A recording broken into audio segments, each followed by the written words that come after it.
Senhoras e senhores, muito boa tarde, sejam todos muito bem-vindos. Hoje, 3/7, trazendo um assunto que muitos de vocês ligaram aqui para a gente perguntando, sobre o PL 675, esse veto que saiu, e como fica a negativação nos birôs de crédito.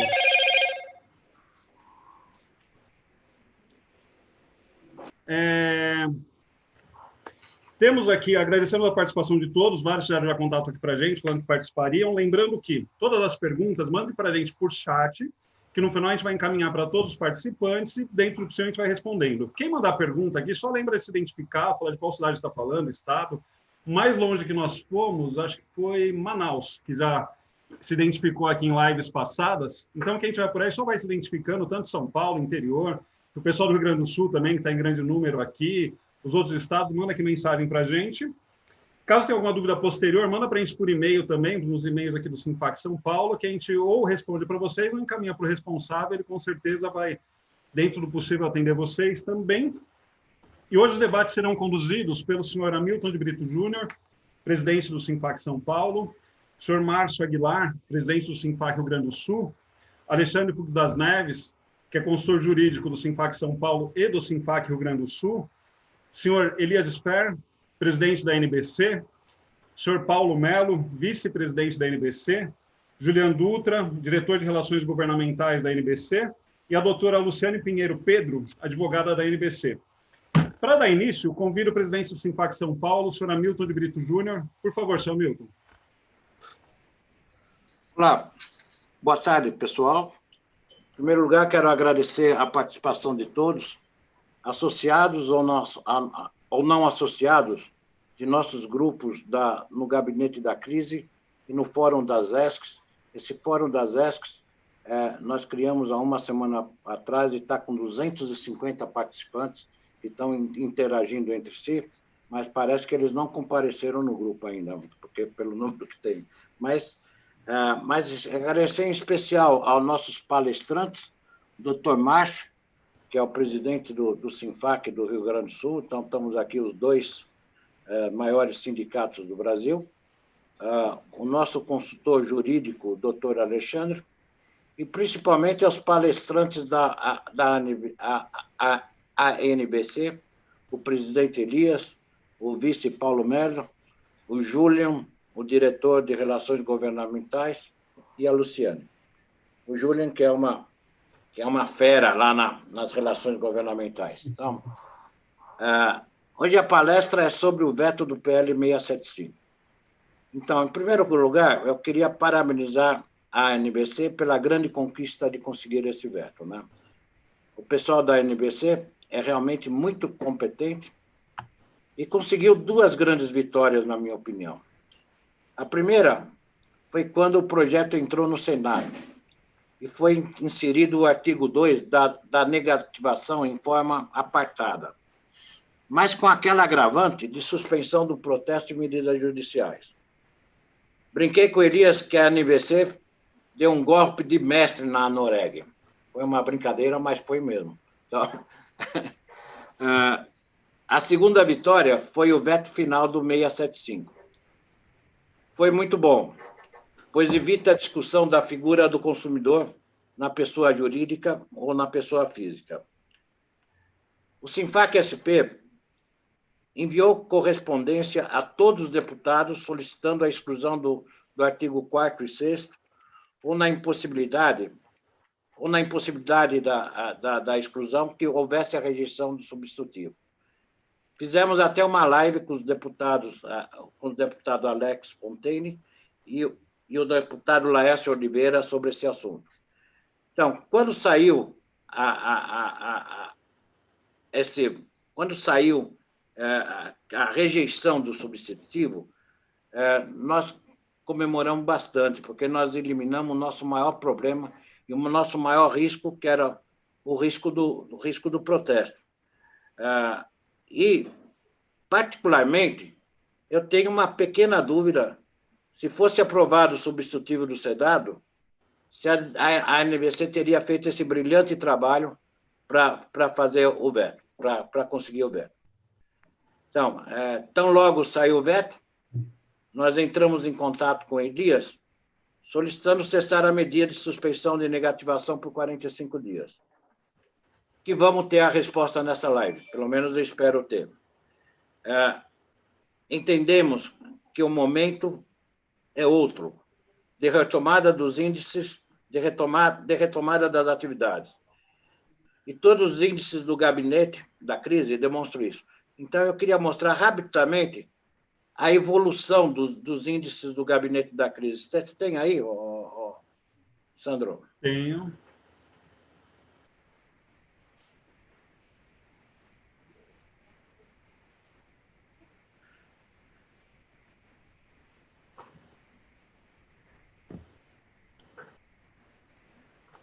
Tudo bem. Você aí está já com o último, certo? O atual, sim. Mas eu lembro dos iniciais. Quando nós iniciamos o gabinete da crise, nós estávamos com 68% de índice de liquidez. 68% de liquidez significa que 32% estava sendo inadimplido. Hoje, nós já estamos com 83,72%. Então, melhorou e muito. E o indicativo, inclusive, o que a gente pode perceber é que as operações feitas depois da crise, em abril, por exemplo, depois que já tinha deflagrado, elas estão se liquidando de uma forma muito boa, entende? Atingindo índices até de 95%. Os índices de operações que, quando começou a pandemia, baixaram para 30% em relação a fevereiro, já está voltando para a normalidade em torno de 2/3 já, 63%. E esse último índice é o que eu considero o mais importante. É o índice de operações em relação à entrada de caixa. É quanto do dinheiro que entrou em caixa, quanto foi reinvestido no próprio negócio. Então, isso já está ultrapassando 100%, e esse índice é que vai dizer, o conjunto deles, que estamos realmente na retomada econômica. Então, eu vou encerrar a minha fala aqui, mas eu só queria mostrar isso daí para dizer, olha, nós estamos caminhando para uma normalidade. E talvez aquela proposta dos 45 dias de suspensão de negativação que foi feita naquela época e que serviu ainda para evitar que outras medidas legislativas ocorressem, talvez o momento é outro, porque as coisas já mudaram, já não sei se já existe ainda ambiente para isso. Mas isso vamos discutir aqui na live e vamos ver qual vai ser a proposta da DVC. Então, obrigado aí pela participação. Ok, muito obrigado, senhor Milton. Só citar aqui rapidamente, tá? Eu falei agora porque nós tínhamos várias cidades, o interior de São Paulo, temos a capital, né, São Paulo, interior de São Paulo, Fernandópolis, Guarulhos, Sorocaba, Jundiaí, Campinas, Presidente Bernardes, outros estados, por enquanto, o pessoal de Criciúma, Santa Catarina, Fortaleza, lá no Ceará, Feira de Santana, Bahia, Porto Alegre, não só o doutor Alexandre, mas nós temos também audiência aqui de Porto Alegre, e os demais a gente vai identificando aí durante a live. Por favor, doutor Márcio Aguilar, suas palavras para nós iniciarmos essas primeiras considerações. Quero agradecer ao Hamilton pelo convite, e é importante a gente levar o esclarecimento para o associado, para as pessoas que hoje estão enfrentando uma situação muito peculiar, muito única em termos de Brasil, e falar em crédito no momento em que existem programas governamentais buscando auxiliar a retomada da atividade econômica, e falar em crédito sem falar em restrição, sem falar em possibilidade de negociação, sem falar na viabilidade de conseguirmos fazer uma consensualização aí sobre a retomada, sobre os programas, sobre as restrições. Eu acho que, penso eu, que seja extremamente relevante a abordagem que estará sendo dada agora por ocasião dessa live. Cumprimento Elias, cumprimento a turma da Associação Nacional dos Bureaus de Crédito, e com certeza o que a gente veio hoje é encontrar aí respostas, ou uma direção nesse momento que reputo aí, de substancial importância, porque vai fazer 30 dias que o Pronampe está no ar, falando exatamente em programas de crédito de apoio ao micro e pequeno negócio, e há uma dificuldade de acesso ao crédito para quem é destinatário, e inclusive nessa cadeia o setor do fomento também o é. E indiscutivelmente esse último comando normativo aí, vai ser objeto agora de conversação, ele se fará importante porque a crise existe, a necessidade de negociação é irrefutável. Agora, às vezes, a gente não consegue negociar quando está 35 ou 40 dias com as portas fechadas, sem vender no comércio, sem produzir na indústria.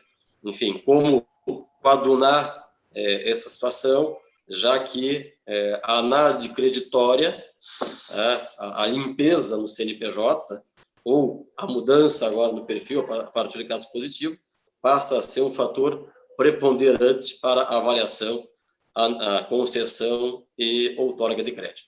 Obrigado, Hamilton. Estamos aí também na expectativa de ver o que teremos aí a partir do que a NBC trará nesta live. Ok, muito obrigado, doutor Márcio. Seguindo, doutor Alexandre, por favor, Alexandre Fux, consultor do Sinfac São Paulo, consultor do Sinfac Rio Grande do Sul, atuando já há muito tempo no setor.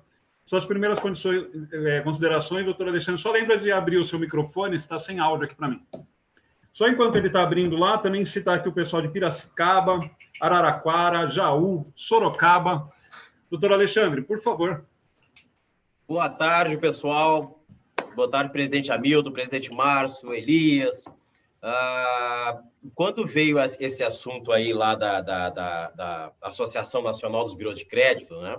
Essa decisão assustou bastante, nos pegou de surpresa, né? Porque, veja bem, as informações cadastrais, os restritivos, eles são, em suma, uma matéria-prima da nossa linha de produção. Seria como se a gente cortasse aqui a energia elétrica de uma indústria, né? E isso nos pegou de surpresa. Só que, em algum momento, o Elias nos colocou uma outra situação que era muito pior ainda, que era o PL 675. Tá? Esse PL, quando ele saiu da forma, tá? E ganhou um outro contorno, pior ainda, que foi, inclusive, objeto da correspondência que os sindicatos enviaram lá para os congressistas, enfim, ele seria uma tragédia. Né? Supressão de ações de execução, de protesto, seria criar uma situação de total cegueira da indústria do crédito. Bom, o assunto evoluiu e hoje nós retornamos, com o veto presidencial, nós retornamos para a deliberação da Associação Nacional, que determina por 90 dias, né, um delay, e é importante que fique muito claro isso. As pessoas ficam assustadas com o assunto. Não é uma supressão da negativação. É um prazo que era de 10 dias, que passou a ser, a partir do dia 17 de abril, e vigora, e aqui estamos todos roendo unhas, aguardando o posicionamento da associação, mas que vigora por 90 dias, né? Onde concede um tempo maior, que ao invés de 10, de 45 dias, ou seja, acrescentou 35 dias para a negativação, contados da data do envio da correspondência para o devedor, da negativação.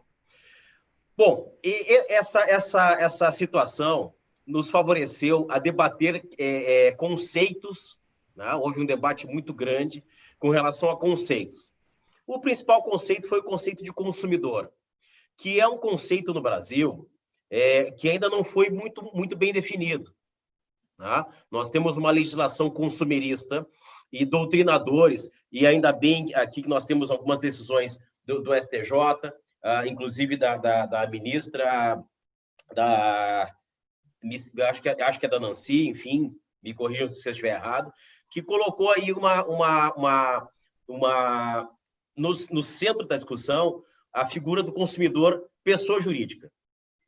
Ou seja, se aquele bem, né, aquela matéria-prima, ela não entra objetivamente na linha de produção, então ela é consumidora. Se por algum motivo aquele bem, aquela mercadoria, aquele insumo entra para a linha de produção, para a revenda, para a industrialização, cessa a relação de consumo. E por que isso é importante? Porque o nosso setor trabalha com fomento mercantil, relação interempresária, que pouco ou nada tem a ver com relação de consumo. Mas isso propiciou, então, esse debate com relação ao que seria o consumidor, né? Só que nós caímos num problema, que, de novo, aqui eu falo do Elias, que ele colocou de uma forma muito bem colocada, que é o assunto da produção legisferante de uma forma deslocada. Os projetos de lei entram de manhã, saem de tarde, né? Sem discussão, sem debates, né? O que, agora há pouco nós estávamos falando que a nossa reunião pela web é boa, mas é ruim. É boa porque é rápida e é ruim porque é rápida, né? Nós não conseguimos debater a fundo as questões, sempre preocupados com o horário, com a internet, com o cachorro que está latindo aqui do lado, né? Enfim, então esse conceito de consumidor foi bem debatido. As produções legislativas foram, né, de alguma forma, feitas, nos primeiros 30, 60 dias da pandemia, todo dia de manhã, às 5 da manhã, era Diário Oficial da União, do Estado, do município, para ver o que tinha de novo. E, às vezes, nós nos deparávamos com algumas coisas absurdas, né? E, lamentavelmente, também segue essa mesma toada o Poder Judiciário, né? Também nos primeiros 30, 60 dias, nós tivemos decisões judiciais atabalhoadas de primeiro grau, né? Atabalhoadas, confundindo. Tivemos 2 decisões no Distrito Federal que foram bastante complicadas, que tentaram, de alguma maneira, regular juros. Imagina o Poder Judiciário agora regulando taxa de juros bancária, né? de mercado. Mas como a gente já estava falando e continuamos falando, calma que tudo há o seu tempo. Essas decisões foram revogadas no segundo grau, né? De alguma forma, os tribunais conseguiram apaziguar as relações, né? Então, se por um lado nós tivemos aí esse pânico, porque de fato, e eu volto a repetir, eu acho que nunca é demais repetir, as informações cadastrais, elas são essenciais para o setor de crédito. Tem o discurso do deputado Marcelo Van Hatten, aqui do Rio Grande do Sul, nosso ex-vizinho aqui em Dois Irmãos, que ele colocou essa situação de uma forma muito prática, né? De uma forma muito, muito clara. Não é apagando essas restrições que a gente vai conseguir crédito. Ao contrário, o operador de crédito sem dados para examinar, ele não consegue operar. Bom, mas também tem um outro lado da situação. De alguma forma, o setor e os índices que foram apresentados agora nos apontam isso. O setor conseguiu aprendeu a viver, aprendeu a continuar operando com poucos ou com nenhum dado.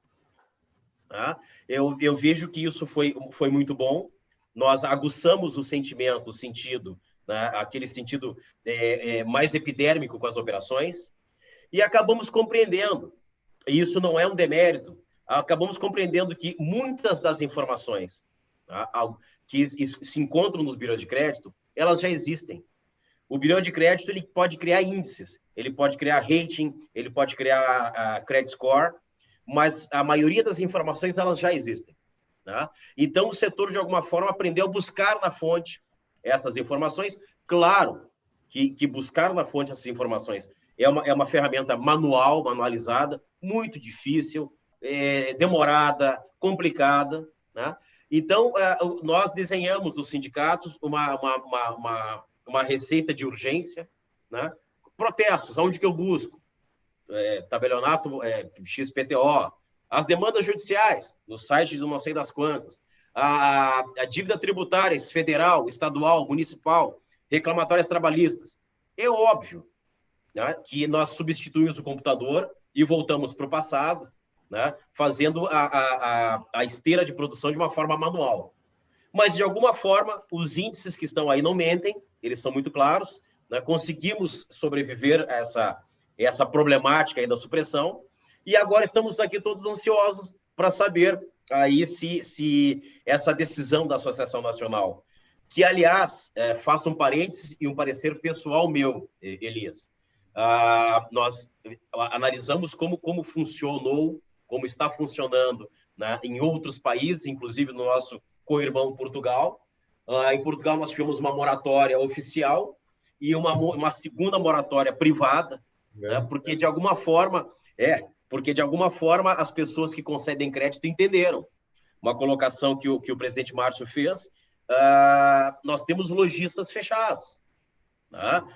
Eu nunca vou deixar de rememorar a experiência que nós tivemos em Blumenau, em 2008, né? Um fabricante de tecidos, né, de São Paulo foi a Blumenau.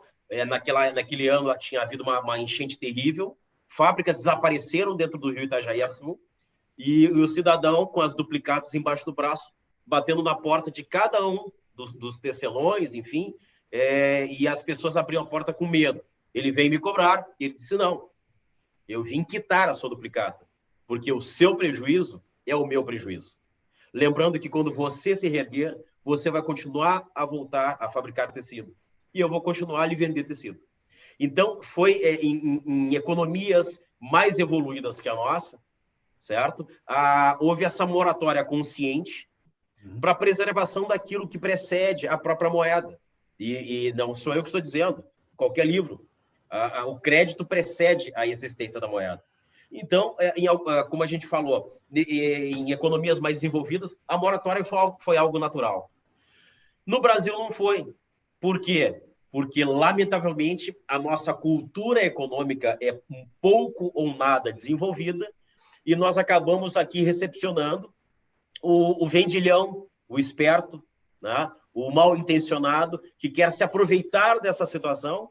E nós tivemos aqui no Rio Grande do Sul 2 situações absurdas, né? Uma enorme cadeia, uma rede distribuidora de produtos farmacêuticos pedindo suspensão por 90 dias dos seus pagamentos. Nossa, é o setor que despontou, é um setor que tem hoje um faturamento que nunca teve, né? Então, lamentavelmente, no Brasil, é uma característica do latino, enfim, essa malemolência, né? Essa esperteza, que acaba prejudicando o bom, acaba prejudicando a grande maioria, né, dos nossos cedentes, dos nossos sacados, que são pessoas que estão sofrendo, tentando preservar os seus primeiro e fundamental hoje, tentando preservar as suas vidas, né? Porque vejo que muitos de nós estamos em casa. Segundo, tentando preservar o seu CNPJ. Né? Uma palavra do presidente Hamilton, nessa época de pandemia, de guerra, o caixa é rei. Eu preciso preservar o meu caixa.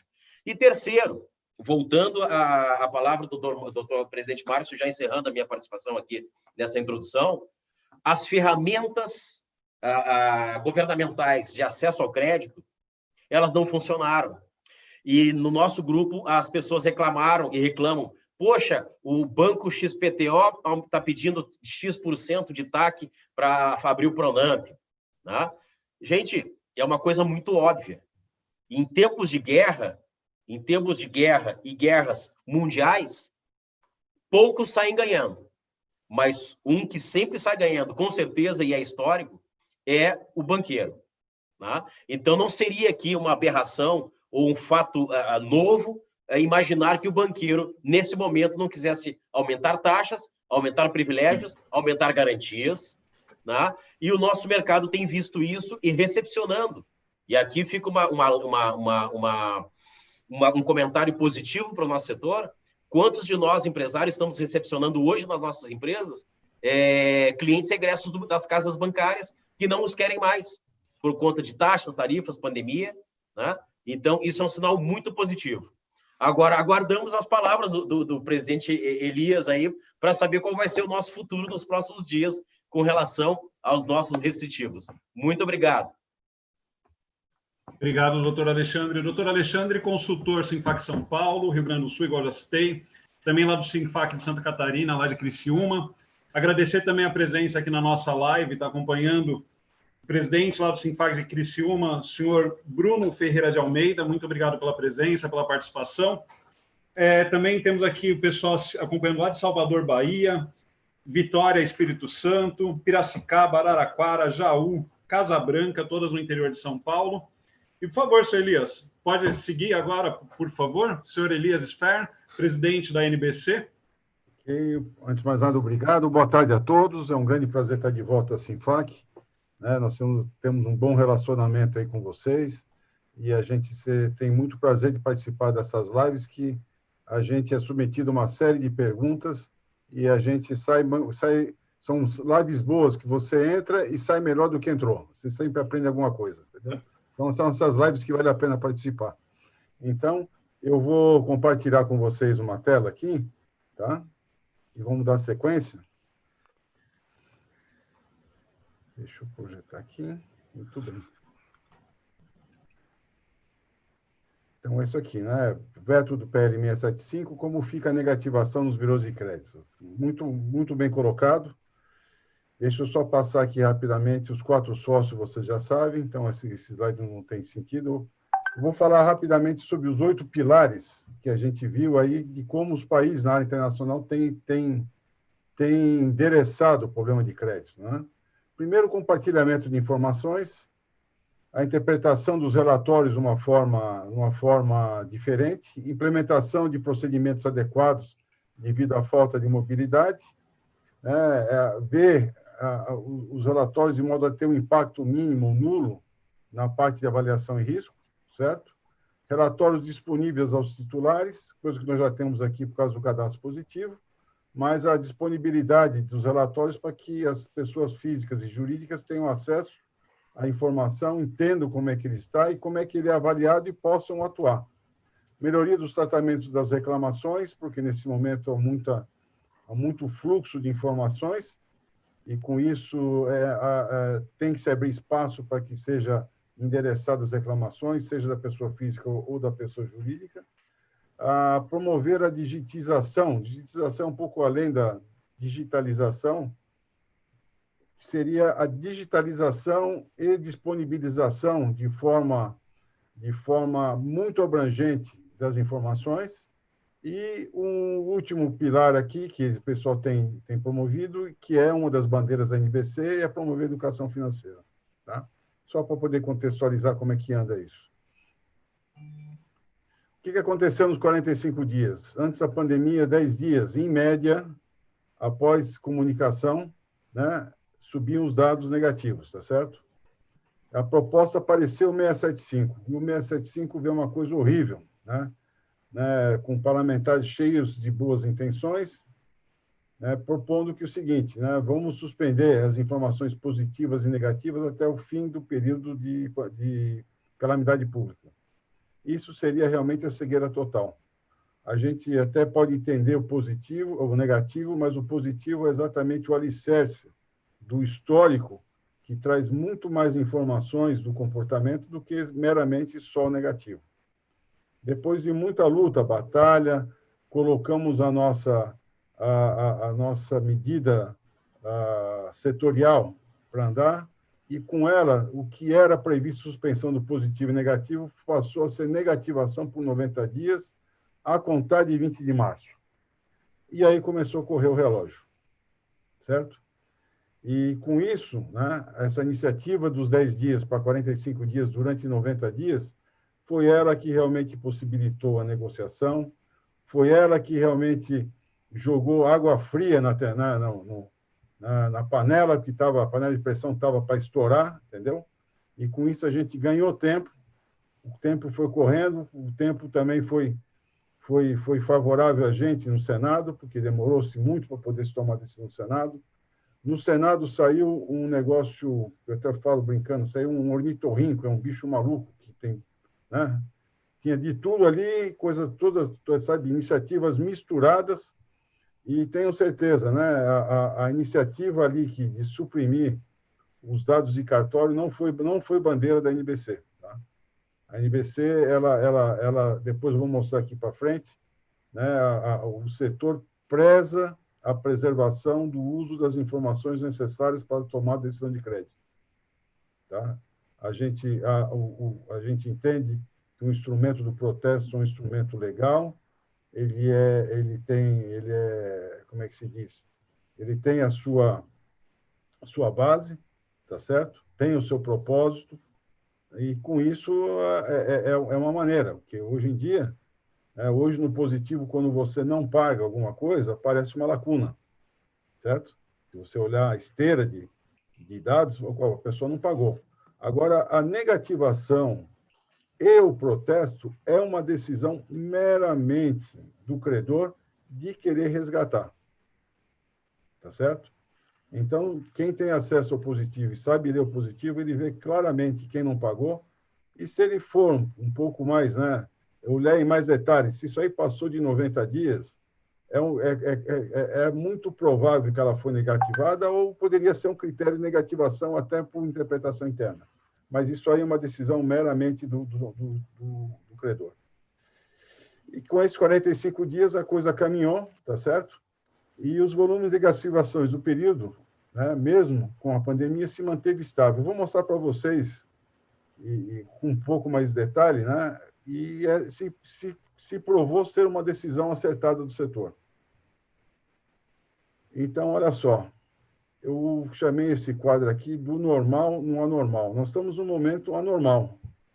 Aqui tem um gráfico, se vocês verem aqui, olha só, o laranja mais escuro de baixo é a média, né, qual porcentagem das pessoas, certo, que conseguiram baixar a negativação até 10 dias. Tá certo? Aqui a safra é diária, 17/4, né? Nós estamos medindo até o momento a 14/5, tá certo? E quando você vê o gráfico azul, o gráfico laranja escuro é 2019. O gráfico azul é exatamente esses picos e vales que vocês estão vendo aqui, que foi esse momento de cessar as atividades, de incertezas. Então, quando vocês veem aqui que tem um vale aqui, teve algum problema. Agora teve um pico, muita gente conseguiu pagar. Os bancos entraram pesadamente também nesse processo. Então, essa oscilação, ela tende uma normalidade. Se vocês veem aqui, elas estão muito próximas, as oscilações estão caindo. O que quer dizer isso? Num arco de 10 dias, com a nossa medida de 45 dias associada, isso é muito importante, associada com as ações dos agentes de crédito de 60 dias, de abrir espaço para negociar, ela realmente trouxe um benefício de amenizar esses picos e vales e levando uma tendência de normalidade com relação a 2019. Se a gente olhar o gráfico na parte de cima, nós temos as mesmas figuras em cinza para quem realmente conseguiu baixar a negativação em até 45 dias. Então, a cinza, ela é 2020, e vocês veem aqui que a laranja, que é 2019. O que isso quer dizer? Com o tempo de 45 dias, a curva ficou muito mais normalizada. O que isso quer dizer também? A gente trouxe realmente um fluxo do processo de negócio muito próximo do que era em 2019. Então, com isso, a gente tem medido isso diariamente. Essa é uma medida técnica, tá certo? A gente tem acompanhado para saber até que ponto a nossa medida foi eficiente. Isso mostrou que trouxe uma normalidade, e isso eu fiquei muito, muito feliz de saber que vendo os índices de liquidez de vocês subirem, tá? Isso é um sinal muito bom, e mostra que, realmente, com isso, a economia parece que começa a se reconectar. Tá? E nós vimos também que, de 17/4 a 28/6, cerca de 12 milhões de pessoas foram beneficiadas com essas medidas. Elas seriam colocadas negativas nos 10 dias, mas como não demos 45 dias, 12 milhões, seja pessoas jurídicas ou pessoas físicas, elas foram beneficiadas, tiveram espaço para renegociar, tiveram a abertura dos credores e foi eficaz, porque nessas curvas se vê a tendência à normalidade. Tá? Então, assim, é dessa maneira que, tecnicamente, a gente está avaliando os 45 dias. Tá? Bom, com relação às razões do veto, tá certo? O 675 foi vetado, tá certo? A Senacom e a AGU emitiram 2 notas técnicas recomendando o veto, e foi muito bem interpretado os motivos, e a presidência acatou e acabou vetando, e agora nós sabemos onde está, no 675. Ele volta agora para a Câmara, e tem, em princípio, 30 dias, né, para ser avaliado. E é importante destacar aqui alguns pontos do conceito por trás disso aí. Então, para isso, eu vou pedir para o Julien, né, apresentar os highlights, os pontos, porque conceitualmente é um fato muito importante. Boa tarde a todos, mais uma vez. Obrigado aí pela oportunidade. Muito rapidamente, né, o PL 675, de toda a batalha que nós tivemos lá, acho que foram mais de 100 dias, acho que ele acaba coincidindo com a própria pandemia, né? A proposta veio da forma como o Elias comentou, né, tentando suspender tudo, e através de uma ação que quase não tivemos tempo, eu gosto de brincar dizendo que o projeto de lei veio com requintes de crueldade sem chance de muita defesa, né? E a gente teve algumas horas apenas para poder explicar aos parlamentares os limites que uma matéria como essa podia ter vis-à-vis o autoajuste que nós fizemos no mercado para tentar atender às necessidades que a pandemia gerou, né, em termos de efeito econômico na nossa sociedade, né?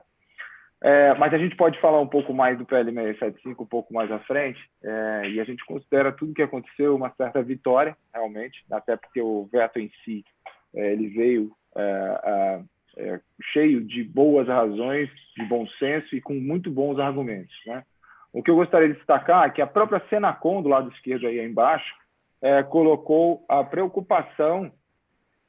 Elias, no slide, por favor.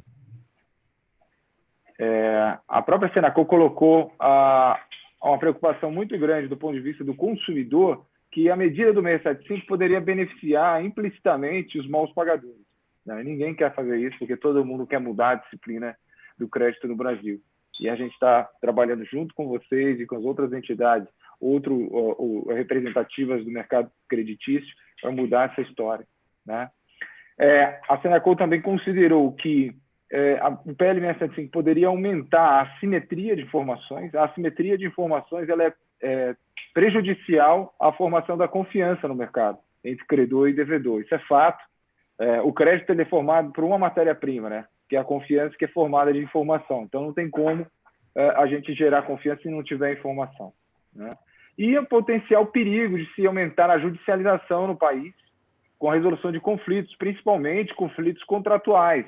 A partir do momento que você tem contratos formados com os birôs de informação e com os diversos players, né, do mercado creditício, você poderia aí gerar um problema no sistema, o que poderia gerar, inclusive, atrasos e dificuldades no processo de retomada econômica. Por parte da AGU, que eu, particularmente, brasiliense aqui, considero um dos melhores órgãos, mais bem preparadas estruturas aqui do poder, da União, colocou muito bem que, primeiramente, os bancos de dados possuem, sim, um papel social muito importante, jurídico indiscutível no Brasil, né? A partir daí você já vê o quanto que esse governo considera que o sistema creditício, o sistema de análise e inteligência de crédito sim, fundamental para o crescimento econômico, para o bem-estar social, bem-estar econômico, né? Também colocou a AGU que existe uma preocupação muito grande em se coibir o temido superendividamento, né? Infelizmente, nós ainda temos uma cultura com falta de aprendizado e educação financeira, né? É algo que a gente ainda precisa discutir muito, e eu acredito piamente que o cadastro positivo está vindo para poder proporcionar essa órbita, né? Proporcionar esse ambiente de educação financeira e de monitoramento constante do próprio cidadão, como dono do seu dado, do score, poder trabalhar com inteligência e com educação financeira, se prevenindo do superendividamento, né? E o último argumento que a AGU utilizou é uma preocupação tão exclusiva econômica, né? Em que ele coloca que a medida do PL 675 poderia, sim, atingir fortemente as empresas, né? Na medida da sua recuperação de crédito, o crédito aquele cedido para o seu cliente, o que poderia agravar mais ainda a receita e o orçamento das empresas envolvidas, né? Por fim, o que aconteceu? Esses dois pareceres que se tornaram públicos, a gente ainda está buscando outros dois pareceres que foram exarados pelo Banco Central do Brasil, que é fundamental, e também o Ministério da Economia, que ambos também se manifestaram pelo veto da matéria, com as preocupações de acordo com suas pastas, né? E, no fim, o presidente Jair Bolsonaro considerou que a propositura legislativa geraria uma insegurança jurídica muito grande, dentro do ponto de vista que já falamos aqui, da contratual e das relações econômicas e creditícias geradas durante anos e anos, poderia, sim, contrariar também o interesse público. Quando a gente fala de crédito, e o mundo inteiro trata o crédito como um bem público, tá? Trata o crédito como de interesse público, porque a forma como nós utilizamos o crédito e cuidamos deles vai ditar os custos deles no futuro. Isso é fato. Então, o crédito como bem público, todos temos a tutela e a obrigação de cuidar dele a ponto de que tenhamos uma sustentabilidade de crédito para todos e acesso ao crédito para todos, né? E, por fim, mais uma vez, o presidente citou que a medida poderia, sim, incentivar um inadimplemento e o tal do superendividamento, tá? Eu encerro aqui a minha primeira participação, comentando sobre as razões do veto. Espero ter ajudado aí no esclarecimento e vamos em frente. Bem, obrigado aí, Julinho. Olha só, não falei daqueles novos pilares, mas aqui no Brasil a gente acabou defendendo 3 maiores linhas, né? Integridade dos dados, renegociação das partes e avaliação equilibrada das informações nesse momento. Isso aí, o PL 675 feria a integridade dos dados, tá certo? A medida dos 45 dias está focada na renegociação das partes, e a gente tem visto o seguinte, né? Esse período de recuperação econômica vai demorar de 18 a 24 meses. A maneira de a gente lidar com esse período inteiro é ter as informações vindo das fontes, marcadas se elas foram afetadas pela pandemia ou não, tá certo? Pela calamidade pública ou não, para que essas informações possam ser destacadas no relatório para que o credor tenha condição de avaliar um momento. De repente, alguém 15 anos que paga tudo direito teve um problema porque a loja fechou, entendeu? Durante 3 meses. Então, um fato pontual não deveria ter um impacto muito menor em alguém que já tem um histórico de 15 anos sem problema. E, com isso, né, a gente tem trabalhado com essa avaliação. A avaliação equilibrada seria o instrumento recomendado para se trabalhar não só agora, mas até a recuperação econômica num espaço, né, esperado de cerca de 1 ano e meio a 2 anos, para se voltar às mesmas condições que tínhamos em 2019. Bom, como é que fica a negativação nos birôs de crédito? Essa é a grande pergunta, né? Primeiro, é bom saber que os birôs são favoráveis ao veto, porque afeta a integridade e o uso dos dados. O que a gente viu nos 45 dias, o processo manteve a dinâmica do crédito, que trouxe realmente, né, nos 2 indicadores, né, muito próximo da normalidade que existia em 2019, quando a economia estava começando a se acelerar, certo? Ela realmente foi eficaz e eficiente para a alteração do texto da 675, tá certo? E com isso, outras, como o tempo foi passando, nossa estratégia de ganhar tempo, essa medida se tornou uma prática de mercado. E aí as outras matérias no federal acabaram perdendo força. Tá? O veto do 675 e a medida setorial têm sido intensamente usados aonde? Nos debates com parlamentares, nas argumentações nos estados, onde tem pipocado muitas matérias a respeito disso aí. Então, agora esse veto ele é muito importante porque nos dá um posicionamento do executivo com relação a esse tipo de iniciativa. Bom, a gente continua, né, acompanhando, né, a medida dos 45 dias, tá certo? O gráfico se mostrou que tem o potencial de beneficiar o contexto atual que nós vivemos. Temos acompanhado muito próximo e diariamente, temos call todo dia para acompanhar as matérias federais e estaduais.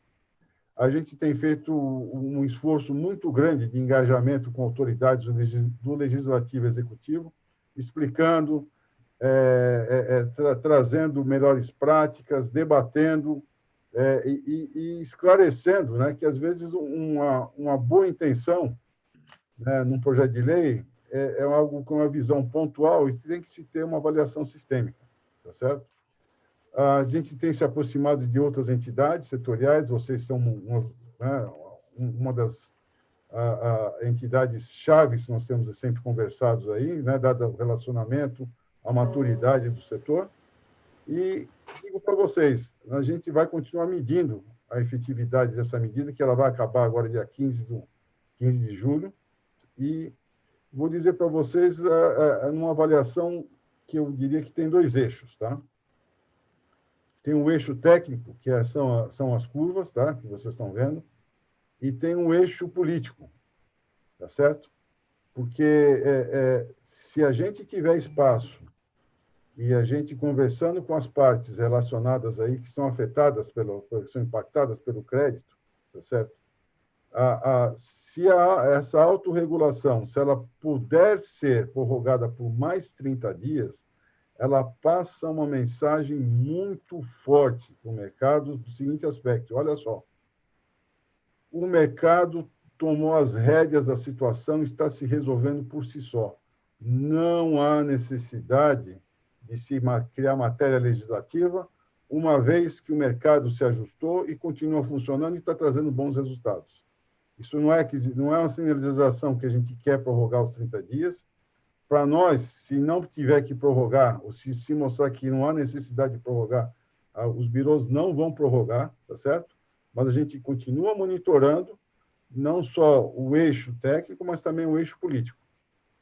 Então, com isso, é assim que a gente tem avaliado. Semanalmente, eu recebo os dados das produções diárias dos birôs, né? E temos acompanhado, de maneira que a gente, se tiver que tomar alguma decisão, ela vai ter uma componente técnica e vai ter uma componente política. E nessa parte política, né, não se diz só realmente com relação ao legislativo executivo, mas política, inclusive, com nossos clientes. Tá certo? A gente tem conversado com o Febraban, a BBC, e a BFEDIC e outras entidades, para poder explicar, né, por que nós tomamos essa medida. Estamos aqui praticamente dando para vocês uma satisfação, né? Por que nós tomamos 45 dias? Porque se fosse mais de 45 dias, seria um incentivo perverso, estaria incentivando a inadimplência. Então, nós vimos que 45 dias, realmente, que era a estimativa inicial, foi o tempo adequado para trazer uma normalidade no fluxo do crédito. Nós temos essa onda agora, que são os agentes privados oferecendo crédito, e talvez valha a pena vocês pensarem, né, com os PJs, porque a onda que vai vir de PJ vai ser do governo que está começando. Certo? E se voltar essa onda do PJ, se a pessoa estiver negativada, e se o agente da outra ponta falar, olha só, você não tem acesso a crédito, apesar de você ter o histórico, pode ser um incentivo perverso, inclusive, para que receba o crédito do governo. Então, com isso aqui eu encerro, nós estamos com 50 minutos aí, para poder deixar aberto aí para os demais fazerem os comentários, e acho que temos que abrir espaço para as perguntas, correto? Correto, senhor Elias, muito obrigado pela participação. Só fazer uma correção aqui, citar o senhor Elpidio Veronese de Biasi, que é o presidente do Sinfac lá de Santa Catarina, Centro-Sul, e o Bruno, que eu citei, na verdade, o Bruno Ferreira de Almeida, presidente do Sinfac do Espírito Santo. Acabei confundindo aqui, isso aqui foi um problema geográfico meu, desculpa, pessoal. Só seguindo, por favor, fiquem à vontade, senhor Milton, não sei quem quer fazer alguma pergunta, quem quer complementar alguma fala. Eu queria, aqui é o Paulo Melo, boa tarde a todos, queria só acrescentar algumas coisas importantes e reforçar alguns pontos que foram falados, né, pelo Julien, do interesse público.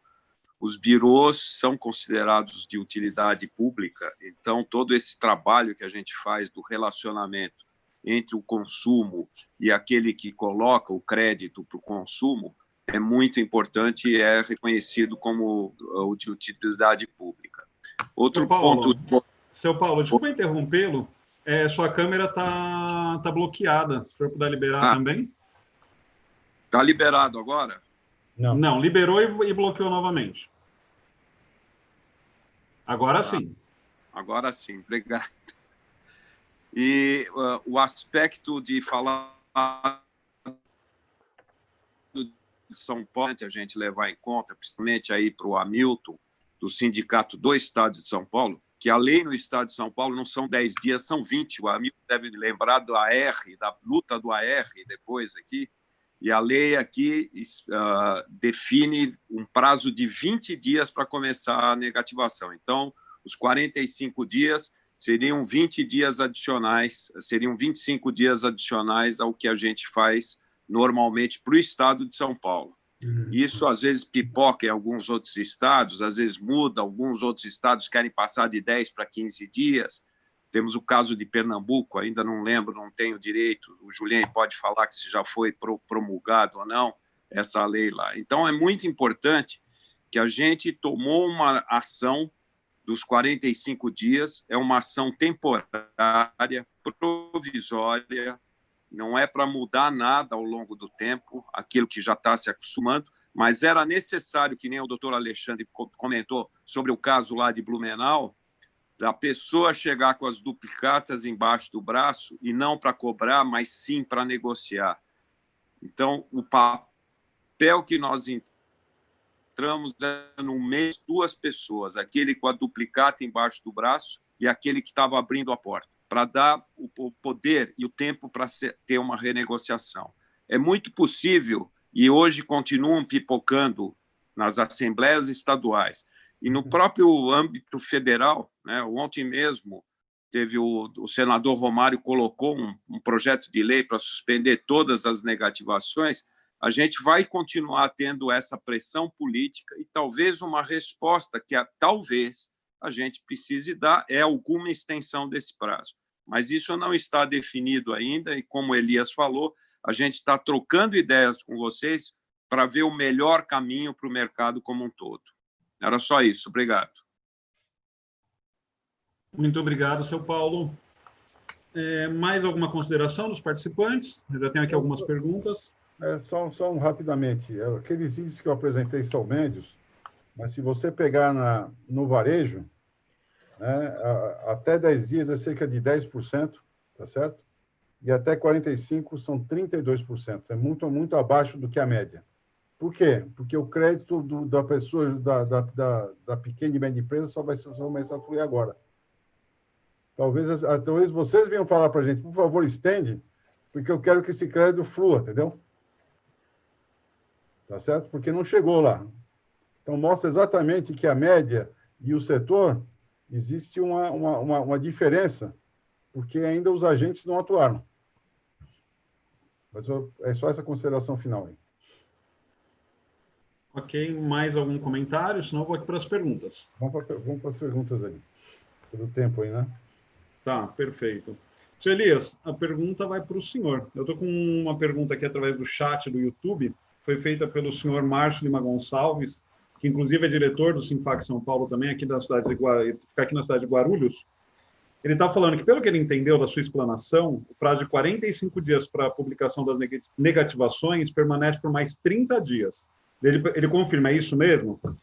Tanto as de pessoa física como de pessoa jurídica? Protestos também vão demorar 45 dias? Olha só, o prazo nosso vai até dia 15 de julho, tá certo essa medida? Os protestos não entraram nessa medida dos 45 dias, os protestos, uma vez que foram enviados, foram capturados, né, pelos birôs, eles subiram sem nenhuma alteração. Os protestos não entraram nessa medida. Ok, mais alguma pergunta, mais algum comentário dos participantes? Então, a minha pergunta esses 30 dias, então é a partir de 17 de julho, é isso? Olha só, a medida nossa de 10 para 45 dias, ela é válida para todas as informações que entrarem até 15 de julho. Certo. 16 de julho ela volta à normalidade. E aí a normalidade, como foi comentado, depende do estado. Tem estado que é 10 dias, tem estado que é 20 dias, tem estado que é 45 dias, sabiam disso? Tem estado que já pulei 45 dias. Vocês estão convivendo, nós estamos convivendo com eles já há um tempo. Não é o que a gente gostaria, mas é o que foi determinado judicialmente, tá? Para o estado de São Paulo, são 20 dias. São 20 dias. Mato Grosso, se não me engano, é 45. Isso. Então, para Mato Grosso, tanto faz, entendeu? É. Mas a ideia é sempre o seguinte: quanto mais rápido subir informação, é sempre melhor, certo? E a gente acredita muito que, nesse momento, como foi bem colocado aí pelo doutor Alexandre aí, as partes têm que abrir espaço para renegociar. Não tem jeito, entendeu? É assim que funciona. Se não tiver espaço, se não tiver os agentes econômicos, espaço para negociar, a nossa medida não vai ter nenhum efeito. Só complementando a pergunta, os 30 dias que está se comentando não é nenhuma decisão tomada ainda. Isso, todo esse aspecto dessa conversa, a possibilidade, se houver uma possibilidade, uma necessidade de expansão, a gente está pensando não em expandir mais 90 dias, como foi o início, mas mais 30 dias. Essa é a posição atual. Tá? Exatamente, foi os 30 dias da prorrogação. Agora eu compreendi a pergunta. Realmente não há decisão e ela vai ser tomada com 2 critérios, o critério político e o critério técnico. Essa questão toda... Você conversa com vocês, né? Essa questão toda dos prazos, que eu vou permitir fazer uma observação, nós fizemos a primeira live com você, Elias. A gente tinha uma posição muito contundente em relação à tomada de decisão do Biro, naquela oportunidade de fazer a elasticidade do prazo. E aí a gente viu que o processo pandêmico está se alastrando no Brasil e as legislativas são das mais diversas ordens, ou as respostas legislativas estão de diversas ordens. Agora, com a avaliação, evidentemente, da pena presidencial. Mas o que a gente está observando em contrapartida são um elevado número de decisões no Brasil, em especial aqui no Rio Grande do Sul, suspendendo e determinando o levantamento de protestos a rodo, considerando como o momento pandêmico um fato maior, aí um caso fortuito ou um fato maior que aquele fato não previsível. Então, em um certo momento, o que a gente começou a observar aqui a necessidade, nós empregamos crédito, a gente avalia crédito, né, avalia risco, né, em cima de um extrato, como o Alexandre fala, um extrato lá que o Serasa me manda, um extrato que o Boa Vista me manda, enfim. Só que esse extrato, não só pelos 45 dias da suspensão que a associação adotou, mas hoje por várias expressas ordens legais, tem desvirtuado completamente a identificação exata da postura econômica ou da situação econômica do nosso cliente.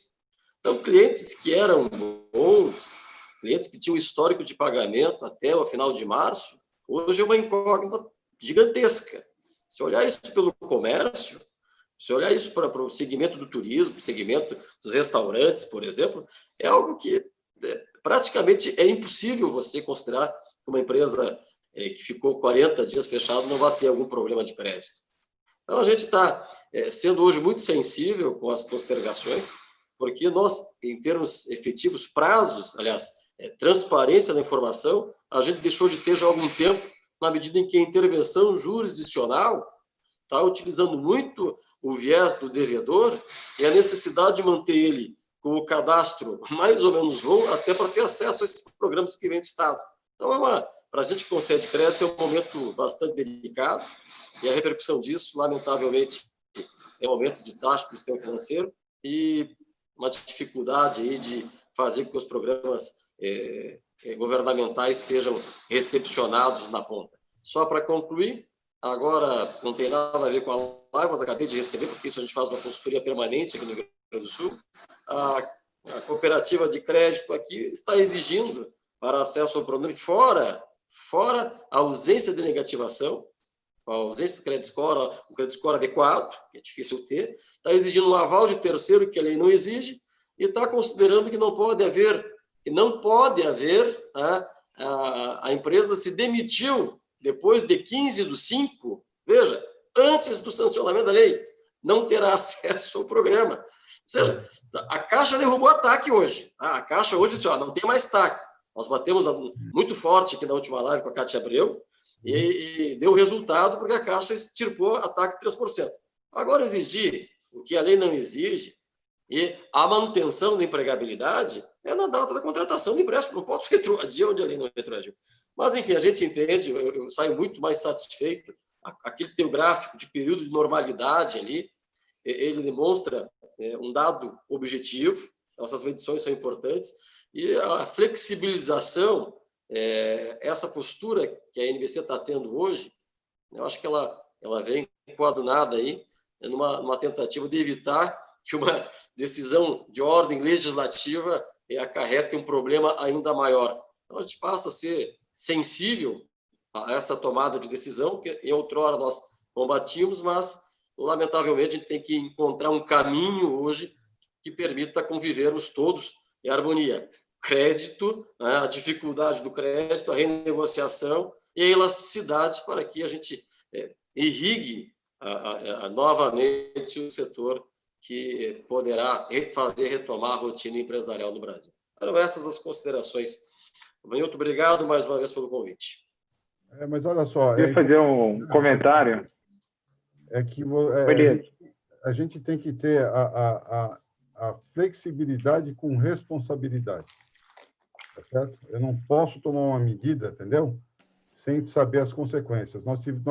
O Hamilton me conhece ali na minha participação junto ao pessoal lá da pequena e média empresa, tá? Nós já tivemos 3 reuniões com eles para ajudá-los a definir os critérios de oferecer o crédito, falando, olha só, use a nota de crédito que ela é muito mais sólida, tá certo? Ofereça o crédito baseado muito mais na nota do que numa informação. Porque a informação, nesse momento, vai ser dramática. Muitas pessoas vão ser negativadas, né? Algumas já são mórbidas, aí não tem jeito. Aí a nota de crédito já vai falar, olha só, a nota já é baixa. Então, esse aqui é mórbido. Agora, se ele tem uma nota alta e teve uma negativação, ele está doente, ele precisa de ajuda nesse momento para se recuperar. Exatamente o contrário, entendeu? Então, temos tido conversa, o setor já vai difundir todos os programas do governo nos sites, na NBC também vai ser colocado, e nas consultas de PJ, quando o cliente PJ entrar, a gente vai fazer um pop-up, estou falando para vocês em primeira mão, tá? Abrindo todos os programas de crédito do governo e dando direcionamento para que as pessoas vão lá buscar o crédito e consiga, né, manter a sua atividade e reconectar o fluxo da economia. Então, esse trabalho está sendo feito aqui, dentro de breve, a gente vai fazer esse trabalho porque é aquela história, essa onda vai vir agora, é a onda que vai pegar mais vocês, e se o crédito não chegar na ponta para vocês, como é que alguém vai poder, né, recuperar aquilo que investiu, entendeu? Tá certo? Então, a gente vive... Eu queria fazer um... como é que chama? Do índice, né, de solvência e do índice de liquidez, certo? Alguns têm solvência, mas não têm liquidez, outros têm liquidez, mas não têm solvência, né? E conseguir os dois é muito difícil, né? Nesse momento é muito difícil, tá? Deixa eu só fazer um comentário adicional ao que o Márcio falou. Márcio, excelente o seu ponto. Até porque, numa situação como essa, que acho que ninguém viveu aqui, de pandemia, ainda mais com essa agressividade que é esse vírus, a economia realmente foi a que tem sofrido maiores consequências aí, né? No caso, a gente também. A gente está, na verdade, é o seguinte, a gente está sofrendo ataques de todos os lados no nosso setor. Chamamos nosso setor no setor credtício, certo? Que é a nossa inteligência mais os lados, né? O lado do tomador de crédito e o lado do cedente de crédito. Não só o lado legislativo, que cresceu a quantidade de projetos de lei de uma forma muito forte, as ações judiciais, sim, vieram com muita força. Nós estamos monitorando isso também. Nós sofremos algumas ações judiciais de empresas a respeito da nossa medida dos 45 dias. Tá? Teve, infelizmente, uma situação muito ruim, mas a gente receber ação por causa de uma reclamação contratual, porque a gente tomou uma atitude dos 45 dias. Mas o que tem acontecido é interessante. O próprio Tribunal de Justiça tem dado razão para a nossa atitude com fortes argumentos econômicos, como a gente falou, das razões do veto lá do 675, que nesse momento, que é um momento de excepcionalidade, deveria se tomar alguma atitude pelo menos de espaçamento de tempo, para que as relações continuassem com a confiança, né? Então, as ações pelo lado da suspensão de protesto ainda vão acontecer, até porque o mercado deles é o mercado que está mais, vamos dizer assim, ligado umbilicalmente com o setor público, né? Eles têm uma função importante também na sociedade, mas no nosso lado a gente tem sofrido algumas coisas nesse sentido, não só legislativamente falando, mas também do ponto de vista jurídico. Só que do ponto de vista jurídico, felizmente, pôde-se observar que essa atitude dos 45 dias tem funcionado bem, tem gerado bons resultados, e o próprio judiciário tem entendido como algo importante nesse momento. Ok, obrigado, Juliano. Estou com uma pergunta aqui, na verdade, um comentário, ela não direcionou para ninguém, está pedindo a opinião de vocês, da doutora Silvia Hoffmann. Ela é aqui do FIDIC, do FIDIC Daniele Banco. Ela cumprimenta aqui vocês e pergunta a opinião sobre o impacto que teremos nos pedidos de recuperação judicial. Ela não direcionou para ninguém. Quem sente mais à vontade, quem quer fazer algum tipo de comentário, algum tipo de colocação aqui baseado na pergunta dela? Olha só, essa pergunta é interessante aí. Depois eu abro para os outros que quiserem comentar. Mas é esperado que aumente a recuperação, né, judicial. É fato, tá certo? Uma inadimplência vai subir, recuperação, a tendência é subir. A única maneira de limitar ou amortecer essa subida é a injeção de liquidez que o governo está colocando no mercado. E a repactuação das partes, isso não vai ter jeito. Então, o que é recomendado nesses casos é realmente sentar e renegociar, certo? Porque existe um ditado chinês, né? Se você me deve R$100, você tem como pagar, o problema é seu, né? Se você deve R$100 e não tem como pagar, o problema é meu, entendeu? Então, a melhor coisa é sentar e conversar, porque, né, o problema pode virar seu, tá certo? Então, mais uma vez, é a hora de se ajudar, tá? Mas que é esperado subir, sim. A inadimplência historicamente de 2% a 2,5%. É esperado no varejo subir talvez até para dois dígitos, né? Existe uma expectativa, então a urgência do crédito chegar na ponta vai ser a única maneira de trazer liquidez e amortecer esse impacto. Se os demais quiserem fazer alguma colocação, fiquem à vontade aí. O Elias tocou, o comentário da doutora Silvia chegou, e do Elias chegou aqui no nosso quintal, que é o jurídico. Né? Estima-se alguma coisa em torno de 2 a 5 mil recuperações judiciais para 2020. Tá? Nós já temos a recomendação 63 do CNJ, orientando aos juízes que conduzem as recuperações judiciais a serem mais parcimoniosos com os planos de recuperação judicial. Tá? Calma. Eu tenho uma visão do empresariado brasileiro. Tá? O empresário brasileiro ele é um empresário deprimido. Ele é deprimido por natureza. Porque ele sai de casa sem qualquer expectativa, a não ser pagar DARF e funcionário. Tá? Ele não tem nenhuma expectativa de crescimento por conta da enorme carga que ele carrega, tá? De tributos, encargos trabalhistas, fornecedores, enfim. O Sebrae tem dados bastante realistas com relação ao percentual de empresários desbancarizados. Nós estamos falando de CNPJs desbancarizados. Isso é uma discussão que a gente deixa para a empresa simples de crédito, né, para a ESC, com as dificuldades de fazer pagamento na conta corrente, se tem que ser do CNPJ, se pode ser da pessoa física, porque a empresa já não tem mais conta, não tem condições de ter a conta da pessoa jurídica, né? Pelas enormes dificuldades que isso se impõe.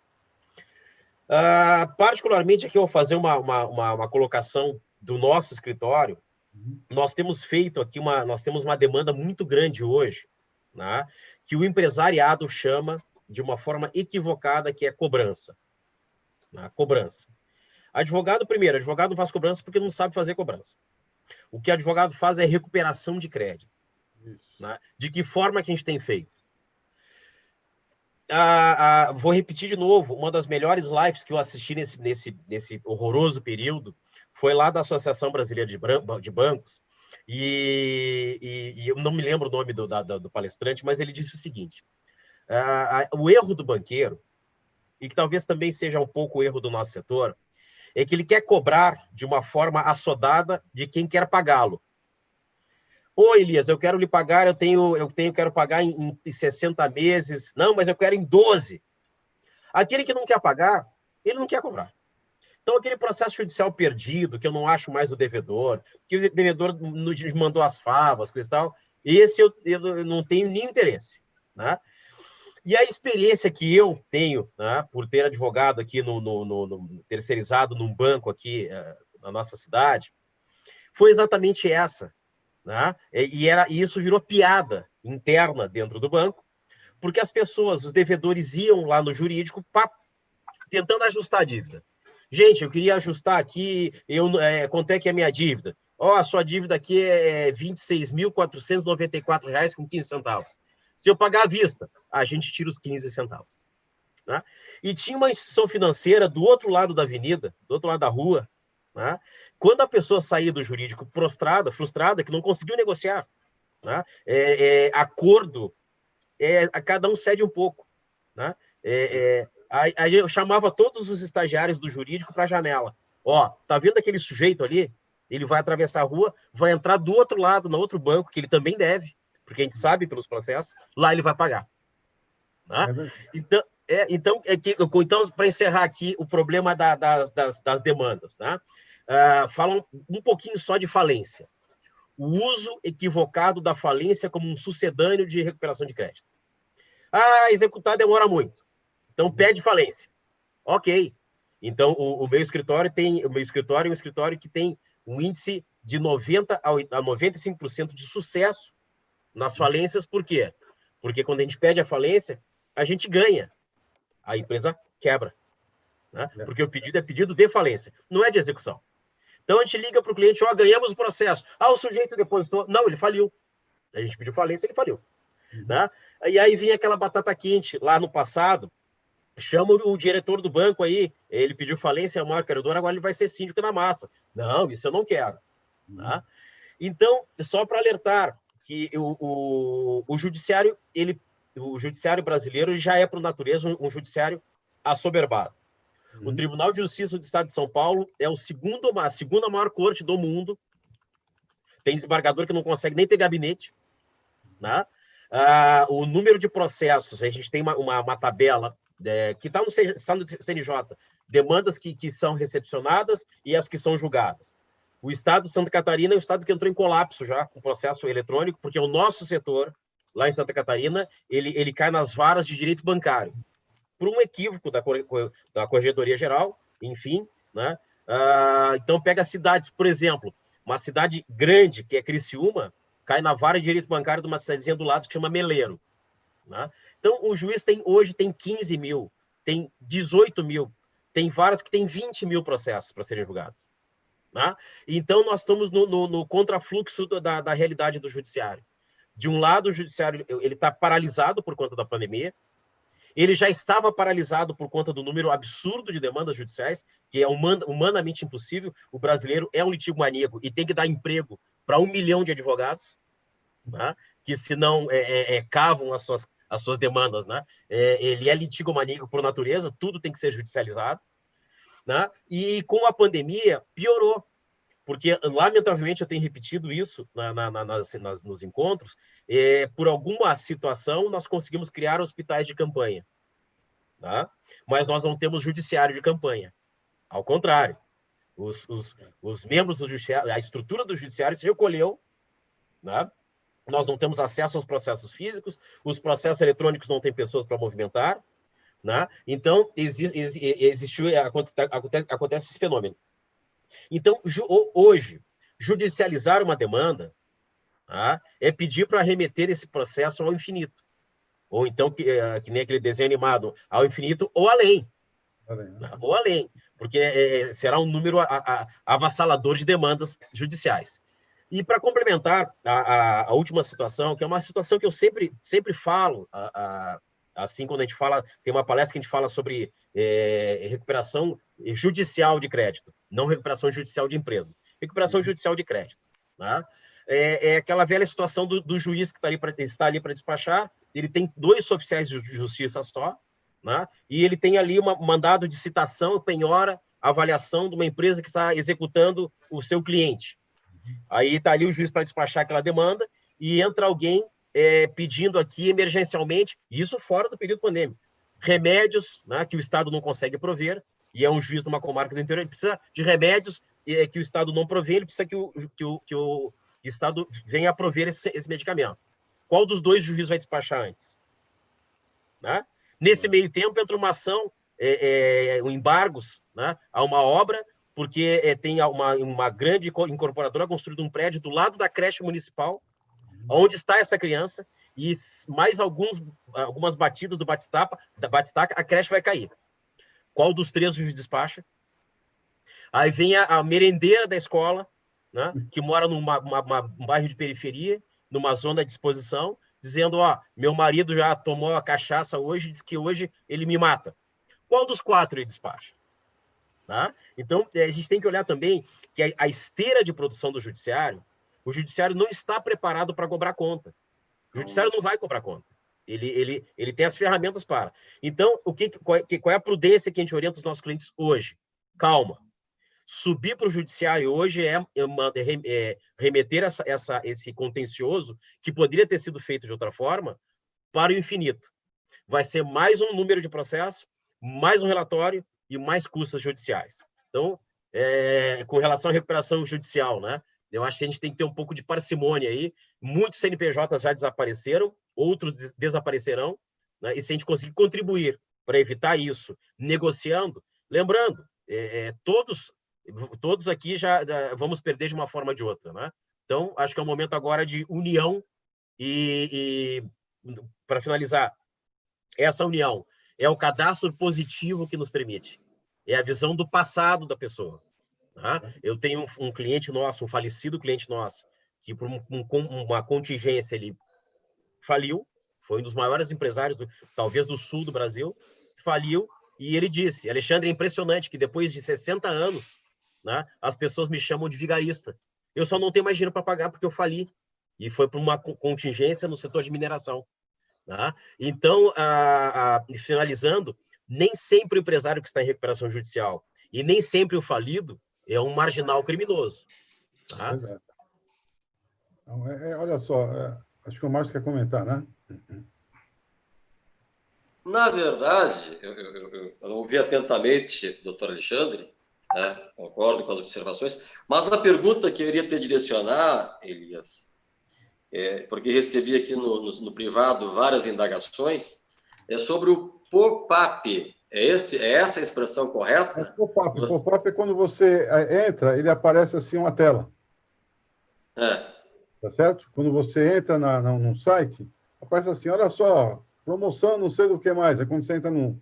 Né? Então, a hora que entrar o relatório, vai aparecer uma tela. Vem cá, olha só, você sabia que tem esses programas aqui que chama do governo? Se você tiver interesse, clique aqui, entendeu? É só para poder aparecer uma tela para promover esses projetos do governo para que o empresário na ponta tenha condição de saber, porque as informações não estão chegando, entendeu? Rapaz, isso aqui caiu bem aqui, o pessoal fala mais do pop-up, porque eu vou ter acesso, eu vou saber aonde procurar, tem outro problema, o pessoal não tem informação, pô. Mas exatamente, a ideia é quando a pessoa entrar para poder acessar, né, o site dos birôs, vai aparecer uma tela, sim, entendeu? Depois você tem um X em cima para tirar. Você sabia que esses aqui são os programas do governo? Eu falei, eu preciso saber qual é o programa, qual é o propósito, quais são as condições e para quem interessa e o link de como é que faz para achar onde a pessoa tem que ir. É isso que eu estou trabalhando com o Ministério da Economia para poder difundir, entendeu? Porque as pessoas não sabem. Deixa eu te falar. Tem o FOPA, tem o FGI. Mas para que é isso aí? Qual é a faixa de renda que se usa isso aqui? Para que né, entendeu? Até uma parte de orientação. Eu vi atitudes completamente contrárias aí, por exemplo, na Alemanha.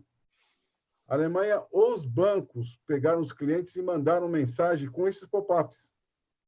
Falando, olha só, venha para cá, porque tem um crédito bom do governo para você, e eu sou o agente, tá certo? Quero te oferecer o crédito, e você, se tiver interesse, você pode pagar a sua inadimplência. Entendeu? É claro, pô, entendeu? É muito mais inteligente trabalhar junto, né? E só as considerações que o Alexandre colocou, eu vou colocar aqui, né? Meu pai era libanês e era representante, tá? Eu também sou, né? Filho também tenho dupla descendência. E eu me lembro nas férias que eu saía com meu pai para passear lá pela Rua Oriente, Rua 25 de Março, visitar os clientes. Aí ele passava num cliente lá e falava só, tô aqui, tem que trocar mercadoria. Eu falei, pai, mas esse aqui não é o cliente que está com pedido de falência? Ele falou, é isso mesmo. Ele é meu cliente há 30 anos. Sempre me tratou bem, sempre pagou, agora ele precisa de mim. Eu vou trocar a mercadoria, porque aí ele consegue vender, ele sai da falência e consegue me pagar. Entende? Então, eu acho que é esse tipo de atitude que tem que ter nesse momento aí, né? Não adianta você jogar lá para o judiciário, eu acho que você vai empilhar e vai ajudar, vai jogar mais uma pá de cal em cima do cara, entendeu? Eu vou aproveitar, assim, vou plagiar o doutor Alexandre aqui. O Sebrae, o doutor Alexandre me passou na semana passada esse material aqui, ó. Uhum. Coletânea de crédito e linhas de crédito. Por incrível que pareça, tem todas as linhas de crédito do Brasil, dos bancos privados e dos bancos públicos. Então, essa ideia de fazer o pop-up sobre informando a linha de crédito é sensacional. Se o sistema financeiro entendesse que ele poderia pegar esse recurso subsidiado do governo e botasse para o maior número de pessoas, empresas possíveis, no menor espaço de tempo, o próprio sistema financeiro estaria girando novos negócios para ele mesmo, sem risco. Né? Então, a gente tem muito que caminhar no enfrentamento dessas matérias no Brasil, porque se a gente começar a fazer que nem cachorro correr apenas atrás do próprio rabo, isso não vai sair, né, da inércia. Então, parabéns aí, os comentários aqui, duas coisas que você falou foi o pop-up e a avaliação em cima da nota de crédito. Uma excelente sugestão para quem concede crédito. Legal, vamos em frente. Vamos em frente. Obrigado. Ok, eu estou com uma Só pergunta deixar aqui também. Sandro, Fala. só não esquecer da turma de desbloquear os pop-ups lá no Chrome ou no navegador, né? Não, a ideia é positiva, né? Ninguém quer ser invasivo nem nada, mas só para a pessoa saber, ele não sabe. Entendeu? Oi, estou com uma pergunta aqui do Luiz César dos Santos, lá do FDIC do Daniel Banco. Ele pergunta se o Sandbox virá para ajudar no caso de troca de informações entre as instituições durante a pandemia, onde estamos no escuro quanto aos restritivos, e se podemos beneficiar dessa ferramenta, de alguma forma podemos nos beneficiar dessa ferramenta que está por vir. Olha, o Sandbox é um espaço para você fazer experimentos na parte de ferramentas, tá certo? É um laboratório, né? É um espaço experimental. Aí depende, não sei com quem que ele está desenvolvendo o Sandbox e qual é a proposta do Sandbox aí. Mas precisa ter mais informação específica, entendeu? A troca de informações dentro do critério de legitimidade, né, de troca de informações, e dentro de, como é que chama, de um propósito justo, traz a transparência, tá certo? Então, só para fazer uma analogia, né? Nós viemos aqui um tempo atrás, falamos 45 dias e pedimos um voto de, como é que chama, de confiança, não foi isso? Então, eu me senti na obrigação de voltar aqui e esclarecer o que aconteceu, entende? Então, eu só tenho crédito com vocês porque eu, né, tenho a transparência e tenho a confiança, entendeu? Se eu não trouxer as informações, eu não consigo ter. Então, o Sandbox pode ser uma ferramenta interessante, dependendo do propósito que ela tem. Ok, obrigado, Sr. Elias. Sandro, talvez não fosse Open Banking?